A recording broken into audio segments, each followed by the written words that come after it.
Okay, so if I remember right, I now have to go back and decide different. This playthrough could be a real mess because, fuck me, there's so many possible routes to take. So let's see. We're at 10:35, Mysterious Man, and we have 2 choices, and we chose B for the first one and A for the second one, I guess. So I think maybe we'll try the second one again. I don't know. This is really confusing, but certainly novel. The police box, let's go, of course. Last time we just ran away and Kano followed us, but this time we can run straight to the police. I don't know why this would change anything, since she wouldn't open up to us about everything, but the police box, let's go. I possibly also don't remember any voices. Still pulling the girl by the hand, Achi headed for the police box outside the train station. But it was empty. Nice. There were always policemen staffing these things. Why did it have to be unmanned now? Achi flashed a worried glance behind him and saw the assassin in pursuit like a man possessed. Yikes! Jesus Christ. This is not good. There was nothing they could do but run. With the frightened girl in tow, Achi ran beneath the JR Yamanote Line railway overpass. Don't worry, just trust me, he told her. But first... Oh yeah. Getting rid of the garbage. This time, not quite as elegant as before, but at least they didn't throw it on the street. They sped past a convenience store where an employee was cleaning up the sidewalk. Here, take this, will ya? And she tossed over the bag of trash. Huh? Wait, huh? This way. They slipped through the crowd and into a nearby back alley. But this way's a dead end, the girl said breathlessly. I think this is where these lines converge. Like I said, just trust me. He kicks over the stuff again, sure. Stopping abruptly, Achi kicked down a wooden plank covering a gap between two buildings, clearing a space that a person could fit through. See, we can get away through here. In you go. But the girl just stood there, looking terrified. What's the matter? Achi asked. Come on, we gotta hurry. But I... She looked at him as if he, too, was about to pull a gun on her. Dramatic. He could hardly blame her. After all, he was just some random guy who had turned up out of nowhere. I think this is exactly the same we read before. But this was no time for dawdling. The man with the cane appeared at the end of the alley. If they just stood there, he was going to catch them. Okay, sweetheart, hear me out, he said in a rush. The name's Achi Endo. I live in the neighborhood, and I'm not the kind to stand idly by when a girl is being chased by some killer. So please, just trust me, and I'll do my best to keep you safe. He hoped the look in his eyes could convince her he was being on the level. After a painfully long moment, the girl nodded her acceptance. Phew. So is there any way for me to skip this stuff? Because, there's no skip button in this game, is there? Fuck me, I'm sorry you have to see this now, but... hold for speed up, confirm, autoplay off, close summary, open time chart, main menu, hide text, autoplay, show summary, no skip. And the speed up I can show you is basically this. That pause beside an enormous stack of beverage crates. It just makes the text go faster, but damn, we might as well read it then. So let's see, they just threw the trash in the way. The man scowled back at them and fumbled for his gun. Nachi flashed him a wave goodbye, then slipped away between the buildings with the girl. And then they go down the closed down shop. I think it's some girl club or something. And talk about, yeah, the lock lady, I remember. Could also be like a name of a weird sexual practice, but hurrying down a narrow alley, they emerged onto a side street lined with dive bars and clubs. Assuming the man with the cane hadn't given up, he would probably lie in wait on the path back to the main road.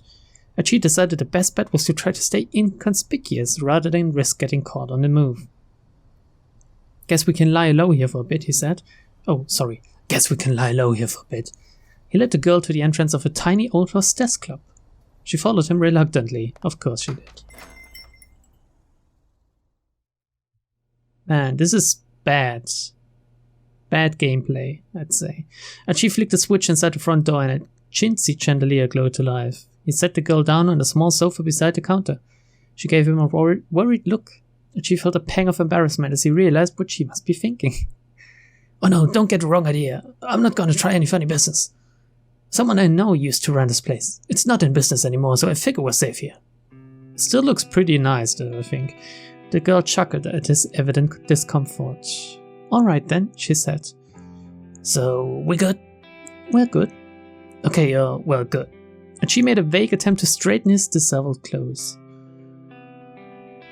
So, how about some introductions?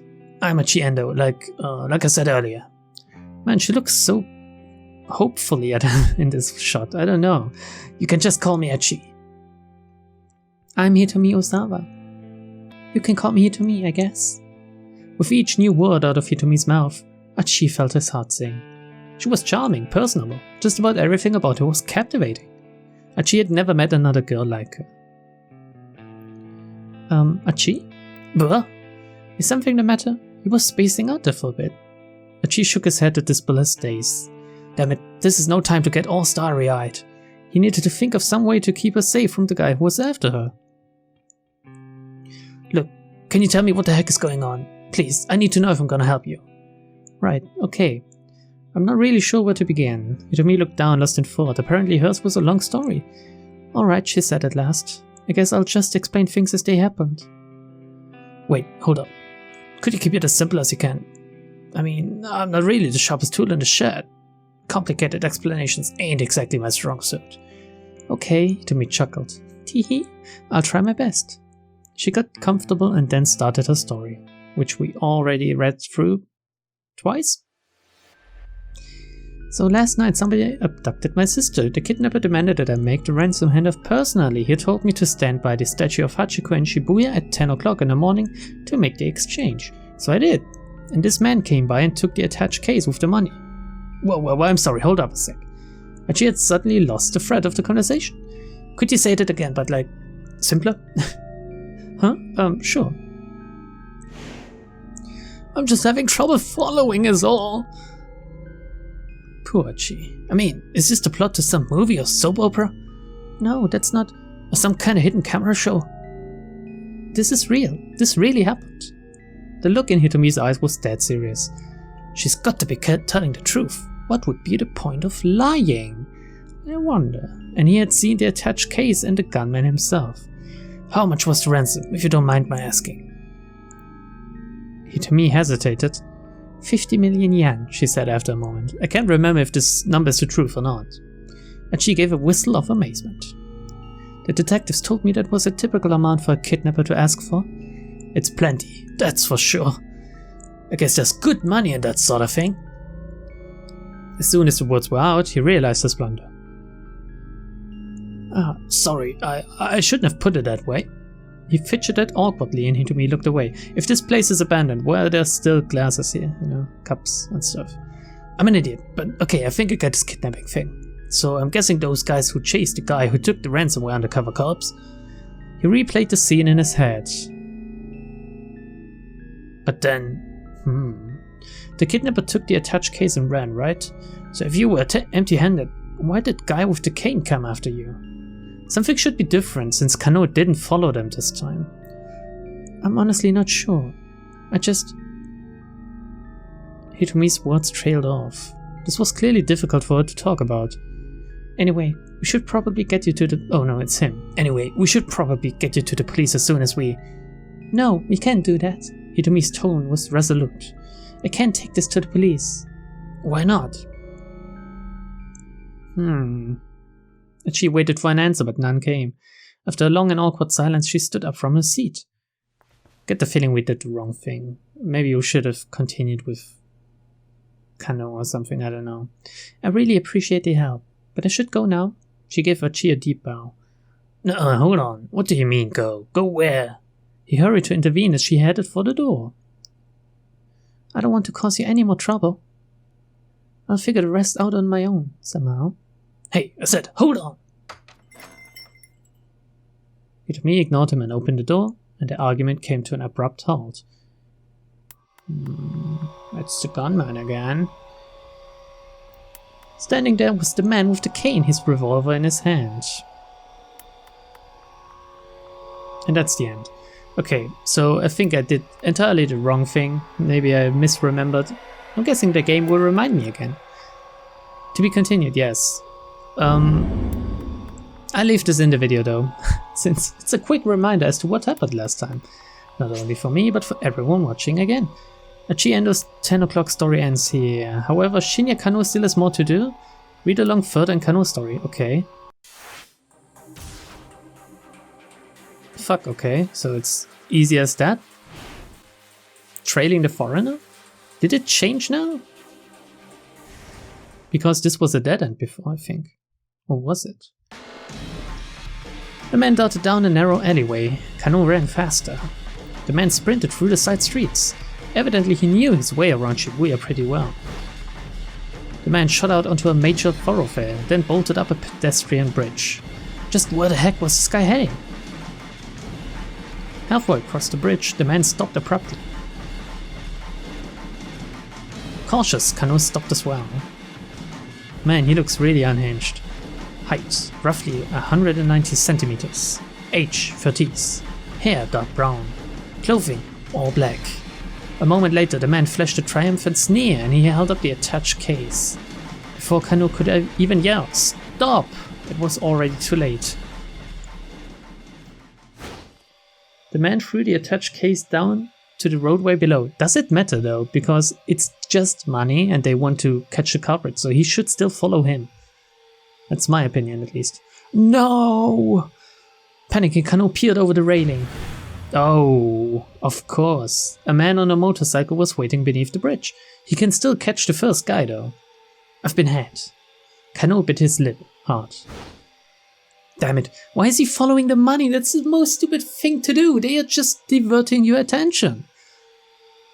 Kano sprinted back down the bridge like a retard, hearing the bike's engine roar to life, because he's a retard that would never be able to follow a bike. He had to make it in time. He won't. Yeah, and now both dudes are up and away. Descending the stairs 4 at a time, he leapt towards the roadway, the bike sped out of reach, and roared away in the direction of Yoyogi, leaving Kano in its dust. Looking back up at the overpass, he saw the man who'd thrown the attached case running away. Kano, you dumbass! He handed the money off to someone else! He's currently on a motorcycle heading towards Yoyogi. His report to Kusei complete, Kano slumped down in dismay.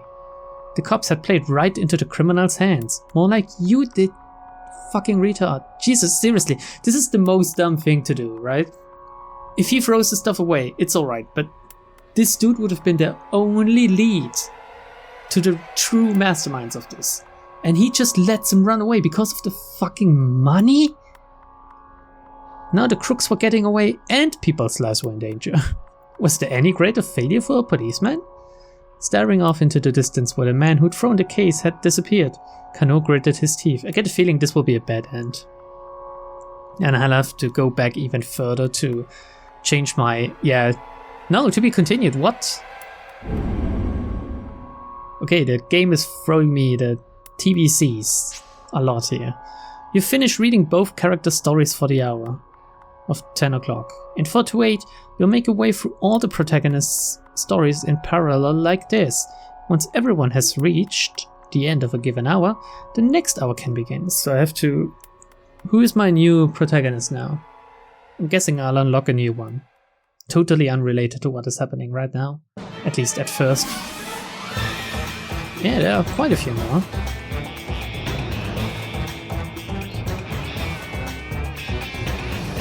I won't bother reading this stuff out. It's like a second intro.